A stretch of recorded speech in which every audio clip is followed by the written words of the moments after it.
మాట వాస్తవం కాదా? ఒక్కసారి మీరు కూడా చూడండి ఏ రకంగా హైడ్రా భూతం ఇయాల గరీబోళ్ళ ఇండ్లు గుల్లగొడుతున్నదో ఒక్కసారి చూడమని చెప్పి నేను కోరుతా ఉన్నా.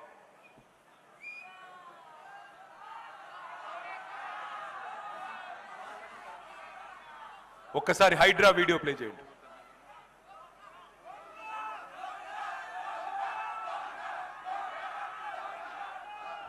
ఇచ్చేది వాళ్ళు, కూల్చేది వాళ్ళు, చంపేది కూడా వాళ్ళైతే బాగుంది.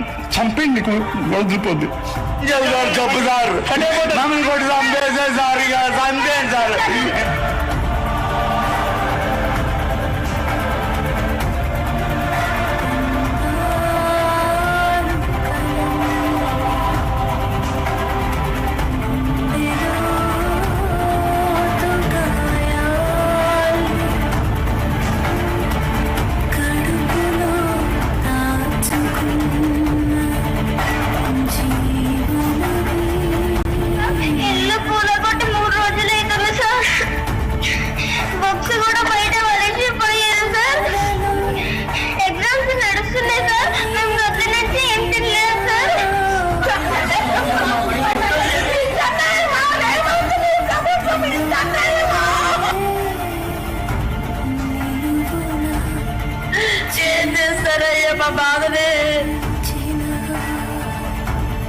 ఉన్నాయి 30 సంవత్సరాల బట్టి నుంచి ఇక్కడ ఉంటున్నాం కదండి. మేము ఎక్కడ వెళ్ళిపోవాలి, ఎక్కడ ఉండాలి చెప్పండి? చిన్న చిన్న పిల్లలు పెట్టుకుని ఉంటున్నాం సార్, బెదిరిస్తున్నారు సార్. మేము ఎక్కడికైనా వెళ్ళిపోవాలి.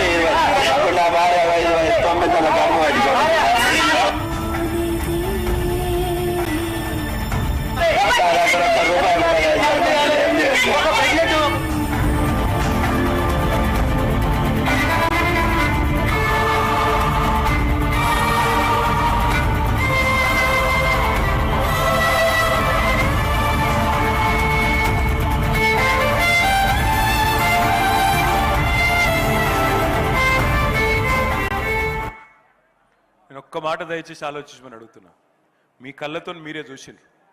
గరీబోళ్ళనేమో ఇంట్లల్లో ఉండేటోళ్లను బయటికి గుంజుకొచ్చి బుల్డోజర్తో ఇల్లు కొట్టి పారేస్తున్నారు. ఆఖరికి పిల్లలు పుస్తకాలు తీసుకుంటాం, వాటర్ బాటిల్ తీసుకుంటామంటే కూడా మెడలు పట్టి నూకి వాళ్ళని ఏడిపించుకుంటా బయటికి గుంజుకొచ్చి ఇవాళ ఈ పరిస్థితి తెచ్చింది. 2 ఏళ్ళైంది ప్రభుత్వం వచ్చి. నేను ఒక్క మాట అడుగుతున్నా, గరీబోళ్లకు మాత్రమే ఉంటుందా హైడ్రా? గరీబోళ్ళను మాత్రమే కొడుతుందా హైడ్రా బుల్డోజర్? పెద్ద పెద్దోళ్ళను కొట్టదా? రేవంత్ రెడ్డి అన్న దుర్గం చెరువులో ఆయన ఇల్లున్నది, దుర్గం చెరువు FTL లోపల ఉన్నది, దాన్ని మాత్రం పోదు హైడ్రా. పట్నం మహేందర్ రెడ్డి ఇల్లు తాలాబ్ మధ్యలున్నది,